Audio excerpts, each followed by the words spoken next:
Peace. This is a meat and potato sorcery production starring myself, the Water Alchemist, and today's topic for the occult family is the Sumerian origins of the Qlippoth.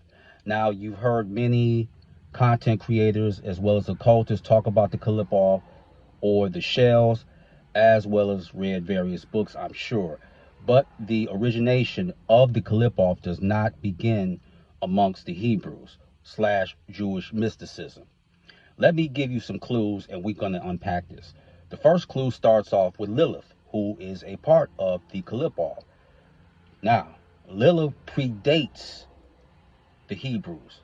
I know many people have gotten this from the Jewish encyclopedia, but Lilith is a Sumerian goddess, not a Hebrew goddess.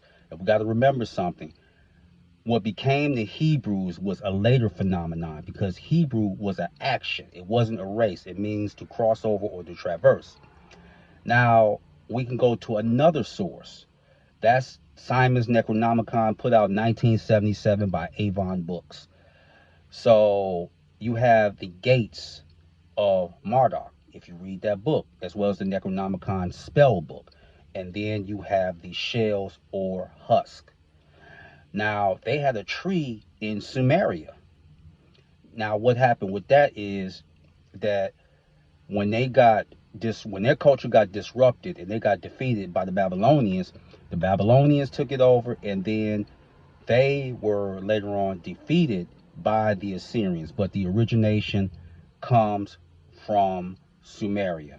And there's a word that they use when you examine the Qlippoth. It's supposed to mean the shells or the husk of the tree. Not necessarily. There's a Sumerian word, askila, and the Babylonians adopted it, and what it was tantamount to was a pregnant woman. It dealt with the fertility of the woman, and the Qlippoth is the dark feminine. That's what the Qlippoth is. And when you are doing this work, you're going to deal with three levels. The first level is the esoteric level, and that is the mundane, just a fundamental understanding. The next, you will be dealing with light knowledge. That's dealing with Marduk. And the last one is dark knowledge. This is when you encounter in one of the gates Tiamat. And we have to understand something. The term draconian means harsh or severe.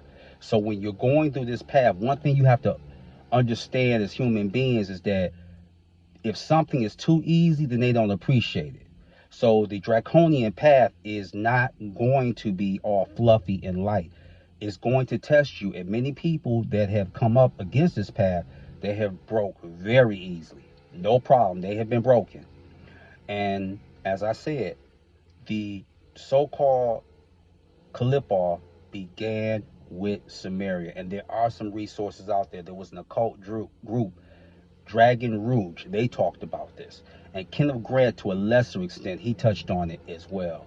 So when you're dealing with the Qlippoth, you're also going to be dealing with gods or demons, so-called, from the Necronomicon. So there it is. So with that, that is your meat and potato sorcery for the day. I am the Water Alchemist. You water, my friends. Peace.